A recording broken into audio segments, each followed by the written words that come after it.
सदियों साल पुरानी कहानी है। एक पुरानी बस्ती में 3 गहरे दोस्त हासिम, खालिद और इब्राहिम रहते थे।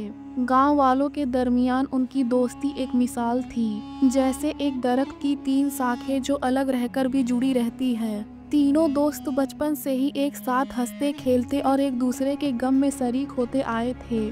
मगर वक्त हमेशा एक जैसा नहीं रहता। जिंदगी की सख्तियों ने उन्हें ऐसे घेर लिया जैसे नाजुक परिंदा तूफान के जिद में आया हो। उनके रोजगार के दरवाजे बंद होने लगे, गुर्बत का साया गहरा होता गया और रोटी के लाले पड़ गए। जहाँ पहले कह कहे गूंजते थे, अब वहाँ फिक्र की चादर तनी थी। आखिर एक दिन जब भूख और परेशानी हद से बढ़ गई तो उन्होंने फैसला किया कि अब गांव छोड़ना होगा, कहीं और जाकर किस्मत आजमाना होगा। वो जानते थे कि अपना गांव छोड़ना आसान नहीं है, मगर ठहरे रहने का मतलब था कि गुर्बत उन्हें निगल जाएगी। उन्होंने अपनी मामूली सी जमा पूंजी इकट्ठी की, चंद जोड़े कपड़े और थोड़ा सा राशन साथ लिया और उम्मीदों के सहारे एक नामालूम मंजिल की तरफ निकल पड़े।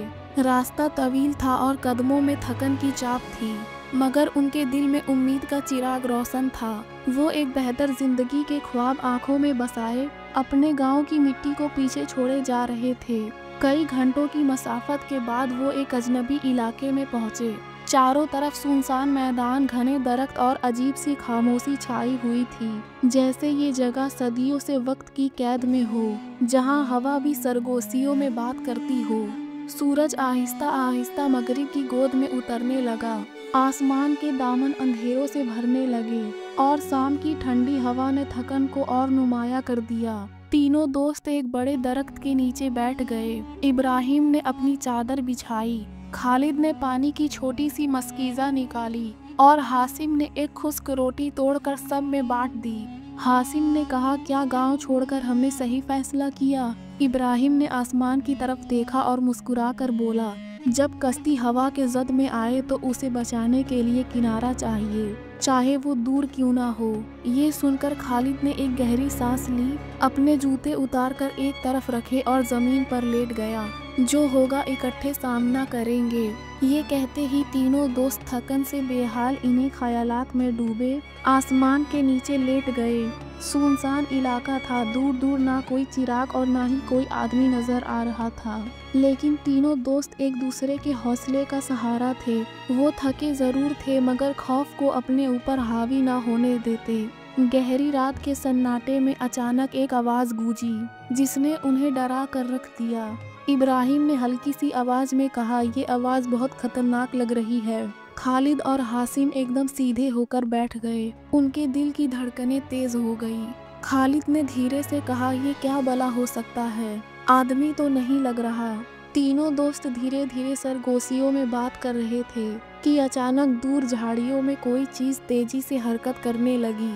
आंखों के कोने से इब्राहिम ने देखा कि एक खौफनाक भेड़िया उनकी तरफ लपक रहा था। इब्राहिम जोर से चीखा और तीनों दोस्त एक साथ उठ खड़े हुए। खौफ ने उनके जिस्म में बिजली की लहर दौड़ा दी और वो अंधेरे में जान बचाने के लिए तेजी से दौड़े। भेड़िया पीछे से उन पर झपटने के लिए दौड़ा। उसकी भारी सांसें और खौफनाक गुर्राहट उनके कानों में गूंजने लगी। अंधेरे में भागते भागते वो एक खुले मैदान में जा पहुँचे, जहाँ दूर एक रोशनी नजर आ रही थी।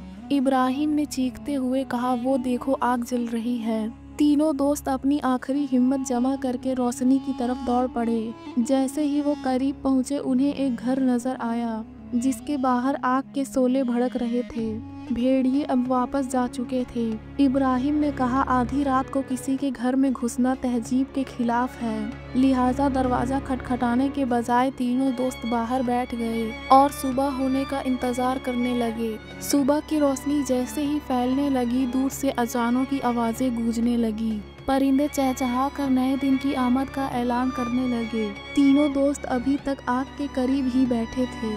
थकन और खौफ ने उन्हें बेहाल कर दिया था। उनके जिस्मों पर अभी तक खौफ का साया था, लेकिन अंधेरे के डर से आज़ादी मिली। इसी लम्हे घर का दरवाजा खुला। एक बूढ़ी औरत जो सफ़ेद चादर में लपटी हुई थी, हाथ में पानी का बर्तन लिए बाहर निकली। वो मिट्टी के फर्श पर खड़ी होकर नमाज पढ़ने लगी। उसकी जबान पर दुआएं जारी थी और उसके चेहरे पर अजब सुकून था। नमाज से फारिग होकर जैसे ही उसकी नज़र तीनों नौजवानों पर पड़ी, वो हैरत में मुब्तला हो गई। कुछ लम्हे तक वो उन्हें गौर से देखती रही, फिर नरमी से बोली, बेटा तुम कौन हो और यहाँ क्यों बैठे हो? बूढ़ी औरत ने उनकी हालत देखी और फिर शफकत भरी मुस्कुराहट से कहा, बेटा बाहर क्यों बैठे हो, अंदर चलो, मेरे घर में आराम करो, शायद तुम थके हुए हो और भूखे भी। बूढ़ी औरत ने तीनों दोस्तों की खूब मेहमान नवाजी की और जब उन्हें मालूम हुआ कि वो मजदूरी के लिए आए हैं तो शफकत से बोली, बेटा मेरी 5 गाय जंगल में खो गई है, अगर तुम उन्हें ढूंढ कर वापस लाओ तो मैं तुम्हें अच्छा इनाम दूंगी। इब्राहिम ने हिम्मत से कहा, माँ जी हम पूरी कोशिश करेंगे कि आपकी गाय ढूंढ कर लाएं। बूढ़ी औरत ने खुश होकर उनके सरों पर हाथ रखा और दुआएं देने लगी। तीनों दोस्तों ने नाश्ता किया और जंगल की तरफ रवाना हो गए। जंगल में खतरनाक जानवर भी थे मगर तीनों दोस्तों के पास कोई और रास्ता भी ना था। वो पैसों के लिए कुछ भी करने को तैयार थे। दिन भर भटकते, दरख्तों और झाड़ियों में जागते, आखिरकार शाम होते ही वो बूढ़ी औरत की खोई हुई 5 गाय तलाश करने में कामयाब हो गए। गाय वापस लाते ही बूढ़ी औरत की खुशी का कोई ठिकाना ना रहा। उसकी आंखों में खुशी के आंसू आ गए। वो मोहब्बत भरे लहजे में बोली, बेटा अभी शाम हो चुकी है, जंगल में जानवर किसी भी वक्त हमला कर सकते हैं, बेहतर होगा कि रात यहीं गुजारो और सुबह होते ही अपना इनाम लेकर जहाँ जाना चाहते हो चले जाना। तीनों दोस्तों ने एक दूसरे की तरफ देखा। थकन और भूख से निढाल थे, लिहाजा उन्होंने रुकने का फैसला कर लिया। सुबह होते ही तीनों दोस्तों ने सामान समेट कर जाने का फैसला किया, लेकिन इब्राहिम के दिल में एक सवाल मचल रहा था।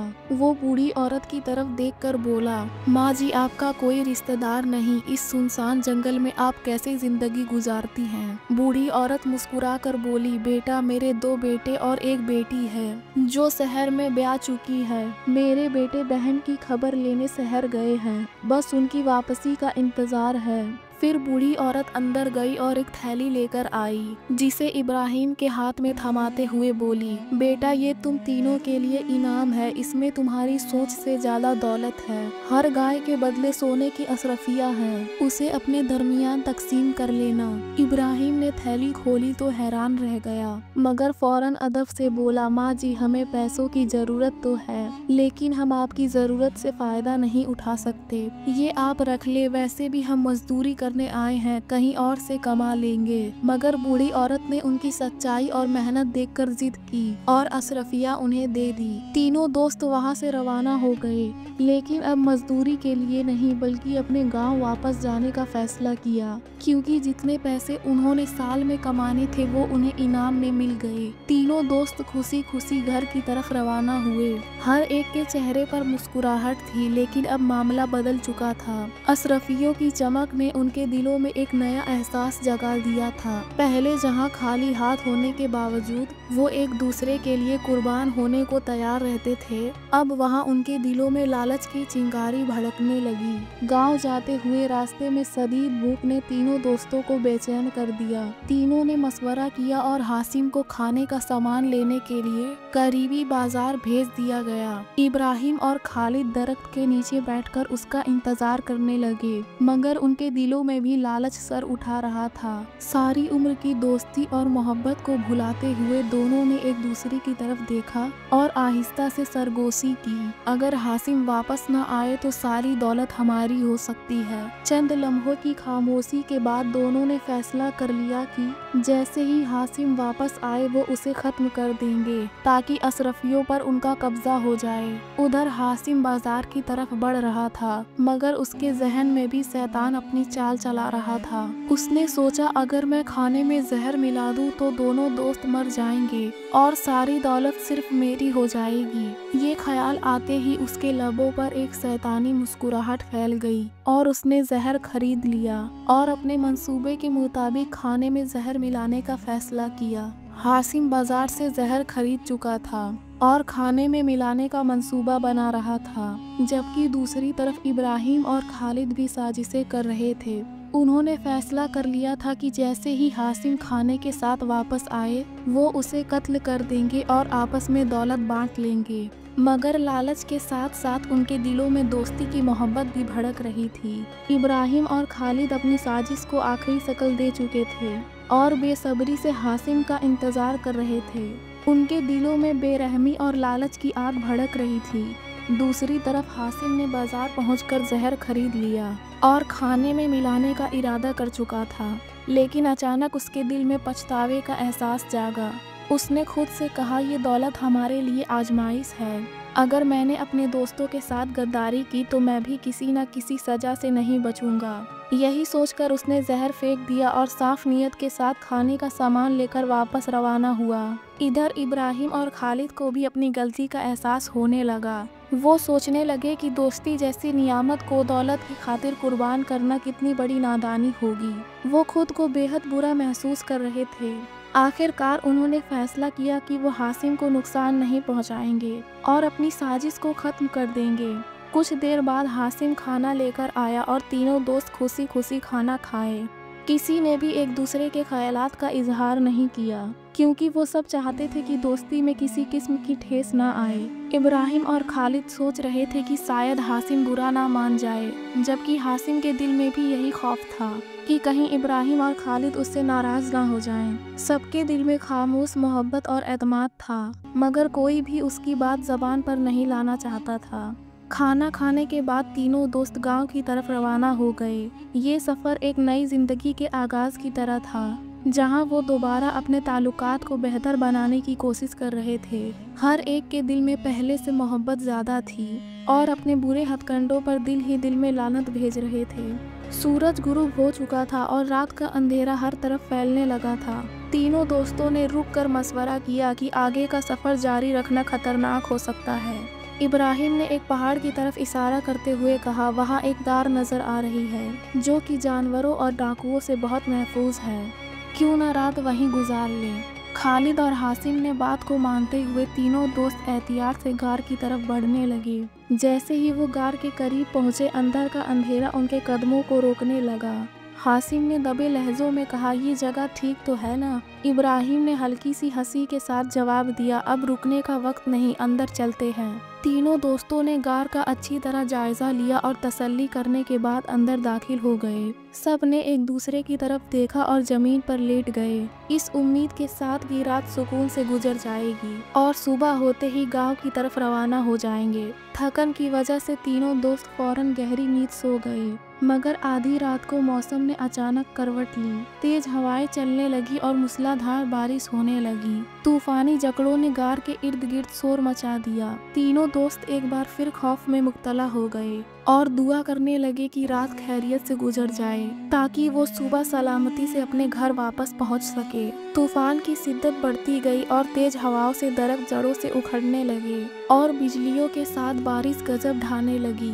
अचानक पहाड़ की चोटी से एक बड़ा पत्थर लड़कता हुआ नीचे आया और गार के मुंह पर आ गिरा और गार का रास्ता मुकम्मल तौर पर बंद हो गया। मगर तीनों दोस्तों को अभी तक ये मुकम्मल तौर पर वाज़ेह नहीं हुआ था कि गार का रास्ता बंद हो चुका है। वो बस सर्दी और थकन से निढाल थे, इसीलिए मजीद कुछ सोचने के बगैर दोबारा सोने की कोशिश करने लगे। सुबह के वक्त इब्राहिम सबसे पहले जगा। उसने गार के अंदर अंधेरा देखा और सोचा कि शायद अभी तक सुबह नहीं हुई, लेकिन जब वो गार के मुंह के करीब गया तो उसे पता चला कि गार का रास्ता एक बड़े पत्थर से बंद हो चुका है। इब्राहिम ने फौरन खालिद को जगाया और दोनों ने मिलकर पत्थर को हटाने की कोशिश की। वो अपनी पूरी ताकत का इस्तेमाल कर रहे थे, मगर पत्थर अपनी जगह से जरा भी ना हिला। दोनों मायूस हो गए और हासिम को भी जगा लिया। तीनों दोस्तों ने मिलकर जोर लगाया। उनके हाथ जख्मी हो रहे थे। सख्त सर्दी के बावजूद माथे पसीने से तर थे। वो बारी बारी अपनी पूरी ताकत आजमाते, मगर पत्थर अपनी जगह पर अटल था। इस वक्त उन्हें अपनी बेबसी का शिद्दत से एहसास हुआ। कई कोशिशों के बाद तीनों ने मिलकर एक आखिरी जोर लगाया और पत्थर नीचे की तरफ लुढ़क गया और रास्ता खुल गया। उन्होंने सुकून का सांस लिया और अल्लाह का शुक्र अदा किया। बाहर निकलकर तीनों ने दोबारा अपने सफर का आगाज किया। रास्ते में हर एक अपने सोचों में गुम था। इब्राहिम ने सोचा, अगर हमने हासिम को नुकसान पहुंचाया होता तो आज हम उस पत्थर को हटाने में नाकाम रहते और अंदर ही मर जाते। हासिम के दिल में ये ख्याल आया, अगर मैंने खाने में जहर मिला दिया होता तो अब मैं अकेला पत्थर कैसे हटाता और अंदर ही मरता। बिल आखिर तीनों दोस्तों ने एक दूसरे से माफ़ी मांगी और गांव पहुंचकर ईमानदारी से पैसे तकसीम कर लिए। अब वो पहले से भी ज़्यादा करीब हो गए और भाइयों की तरह ज़िंदगी गुजारने लगे। इस आजमाइश ने उनके दिल व दिमाग पर गहरा असर छोड़ा और उन्हें एहसास हुआ कि लालच सिर्फ दूसरों के लिए नहीं बल्कि खुद इंसान के लिए भी तबाही का सबब बन सकती है। इस कहानी से हमें ये सबक मिलता है कि लालच इंसान की तबाही का सबब बनती है और आखिरत में भी उसके बारे में जवाब देना होगा। अगर आपको हमारी कहानी पसंद आई तो वीडियो को लाइक करें और भी ऐसी कहानियों के लिए हमारे चैनल को सब्सक्राइब करें।